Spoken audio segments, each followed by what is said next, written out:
Today, Trump fumes at Zelensky as the US threatens to walk away from Ukraine peace talks. The White House softens its tone on Chinese tariffs. And while white South Africans are applying for asylum in the US. It's Thursday, April 24th. This is Reuters World News, bringing you everything you need to know from the front lines in 10 minutes every weekday. I'm Tara Oakes in Liverpool.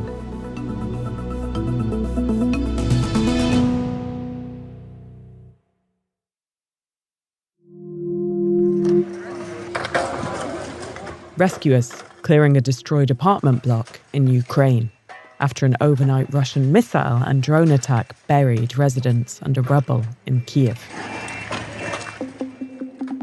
And in Washington, frustration over a lack of progress on a peace deal, with US President Donald Trump and Ukrainian President Volodymyr Zelensky again at loggerheads. Peace. He wants to see the killing stopped, but you need both sides of the war willing to do that. And unfortunately, President Zelensky seems to be moving in the wrong direction. White House Press Secretary Caroline Leavitt. Trump lashed out at Zelensky in a social media post after the Ukrainian leader rejected a proposal to recognize Crimea as Russian territory. This latest spat comes as US, Ukrainian, and European officials held discussions in London about reviving peace negotiations. One key person not at the talks was US Secretary of State Marco Rubio, who cancelled his trip at the last minute. Reporter Jeff Mason is following the story and looking at what Rubio's absence may signal.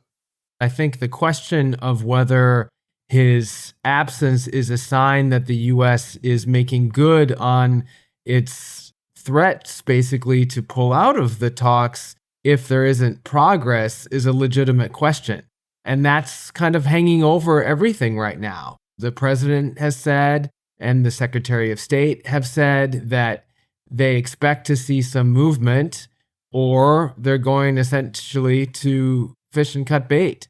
It's a pressure tactic for sure, but it's also a sign of self-interest on some level that President Trump is wanting to make good on a promise that he made as a presidential candidate that so far he has not been able to fulfill.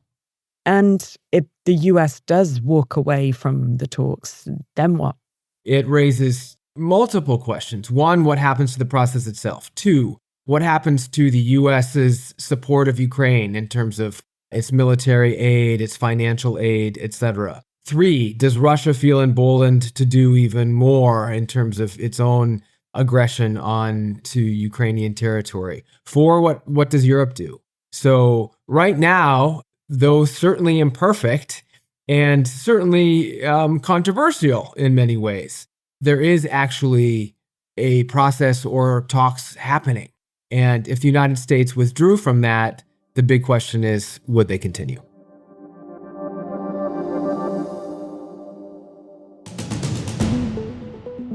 India has summoned the top Pakistani diplomat in New Delhi and is suspending a key water-sharing treaty and is closing the only land border crossing between the two countries. It comes after suspected militants killed dozens at a tourist destination in Kashmir in the worst attack on civilians in the country in nearly 2 decades. Pakistan's Prime Minister is calling for a meeting to discuss the response. Members of Trump's cabinet will likely move to limit the influence of Department of Government Efficiency employees and reassert control over budgets and staffing once Elon Musk steps back from Doge. That's according to 2 government sources with direct knowledge of the matter. The president of the Palestinian Authority calling Hamas sons of dogs. Mahmoud Abbas has called on the group to lay down its arms and hand the running of Gaza over to the authority.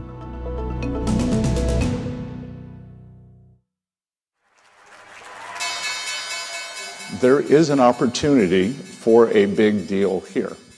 US Treasury Secretary Scott Bessent saying on Wednesday that high tariffs between the United States and China are not sustainable, as the Trump administration signaled openness to de-escalating his trade war between the world's two biggest economies.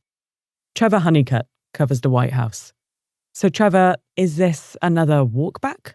Sure. So this is a U-turn. This is a change in strategy, or at least a change in tactics as far as where the White House is coming from here.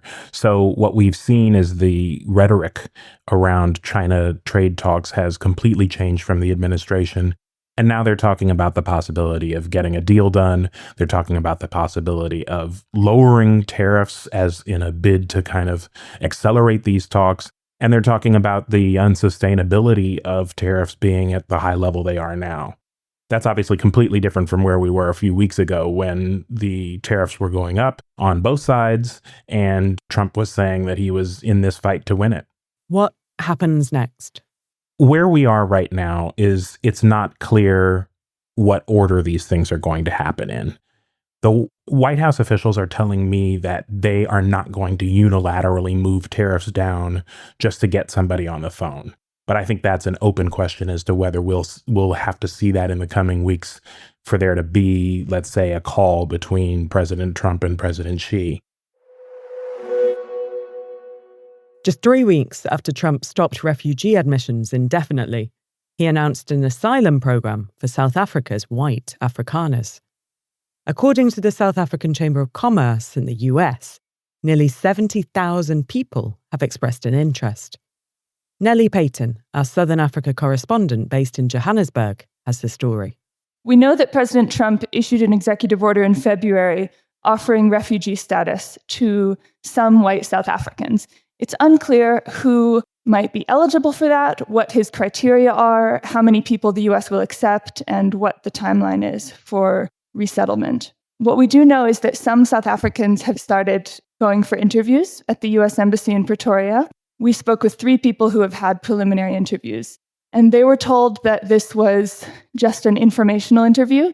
And the people who we spoke to said that the interviews focused on questions about whether they had ever been victims of racial discrimination and crime. What has the Afrikaner community said about this possibility suggested by Trump?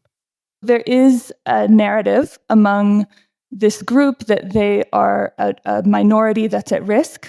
They say that they're discriminated against in part because of the government's efforts to actually even out the racial inequality in South Africa. White South Africans still are, on average, much wealthier than Black South Africans. Crime is common in South Africa, and statistics show that white people are not more likely to be targeted. But some people claim that they are targeted because of their race. The Trump administration has also taken issue with a land reform policy of South Africa's government, which aims to address racial inequalities in land ownership. White South Africans make up a tiny part of the population, but they still own the majority of the country's farmland. And some white South Africans say that the government is trying to take their land away from them, or that they are being unfairly targeted, that they're unable to get jobs because they're white, or that they're more likely to be victims of crime because they're white. What has the South African government said about this?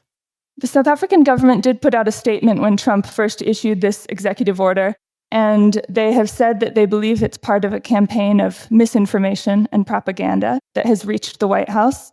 South Africa's government said in response to this executive order that it was ironic that the US is making provision for one of the most economically privileged groups, which is white South Africans, while denying asylum to more vulnerable people around the world.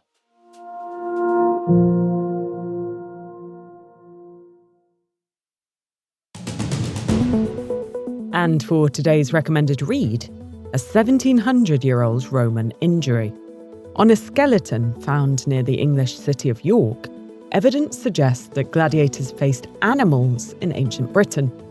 Scientists say bite marks on the man's pelvis could have been made in the arena by a lion. Ouch. There's a link to the story in the pod description. And for more on any of the stories from today, check out Reuters.com or the Reuters app. Don't forget to follow us on your favourite podcast player, and we'll be back tomorrow with our daily headline show.